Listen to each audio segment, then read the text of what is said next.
Hello hi అండి, welcome to my channel Anu vlogs. ఈరోజు వచ్చేసి ఫేమస్ డ్రింక్ సమ్మర్లో స్పెషల్గా చేసుకునేది మొహబ్బత్ షర్బత్ అండి. ఒక చల్లార్చిన పాలను ఒక 1 ప్యాకెట్ తీసుకున్నా. నేను పెద్దది 1 ప్యాకెట్ తీసుకున్నా. చల్లార్చిన పాలల్లో హాఫ్ కట్ చేసిన కర్బూజా పండుని, ఒక కర్బూజా పండులో సగం కట్ చేసిన ఈ పాలల్లో దాన్ని వేసి బాగా కలుపుకోండి. మీకు ఇష్టమైతే ఇంకా చిన్నగా కూడా కర్బూజాని కట్ చేసుకోండి, తినడానికి ఈజీ ఉంటుంది అని చెప్పి నేను కొంచెం మీడియం సైజ్ కట్ చేసిన. 1 స్పూన్ షుగర్ వేసుకొని బాగా కలపండి. నేను 1 అవర్ ముందు నానబెట్టిన సబ్జా సీడ్స్ ఉన్నాయి కదా, అవి నేను ఒక 2-3 స్పూన్లు కూడా యాడ్ చేసుకున్నా. ఇలా అన్నీ వేసి కలుపుకొని చివరిగా కొంచెం ఐస్ క్యూబ్స్ని కూడా వేసుకోండి. ఓకేనా?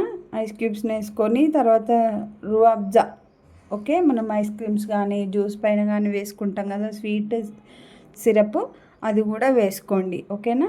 నేను ఒక 5-6 స్పూన్లు వేసుకున్నట్లా. ఓకే, ఇది కంపల్సరీ ఉండాలండి, టేస్ట్ బాగుంటుంది దీంతో, అస్సలు ఫ్లేవర్. ఓకే, ఇది కూడా వేసుకొని కలుపుకొని కొన్ని ఐస్ ట్యూబ్స్ వేసుకొని మనం జ్యూస్ బాటిల్ ఉంటుంది కదా, అందులోనైనా లేదంటే ఏదైనా బాటిల్లో అయినా స్టోర్ చేసుకుంటే 2-3 డేస్ అయినా తాగొచ్చు. ఫ్రిడ్జ్లో పెట్టుకొని అలా సమ్మర్లో బయటికి వెళ్ళేసి వచ్చి డ్రింక్ తాగితే చాలా టేస్ట్ ఉంటుంది. మీరు ఒకసారి ట్రై చేయండి, ట్రై చేసి కామెంట్ చేయండి. Thank you for watching. Thank you so much. మిగిలింది నేను మా ఆయన కోసం ఇందులో స్టోర్ చేసి పెడుతున్నా, బాటిల్లో స్టోర్ చేసి పెట్టేసి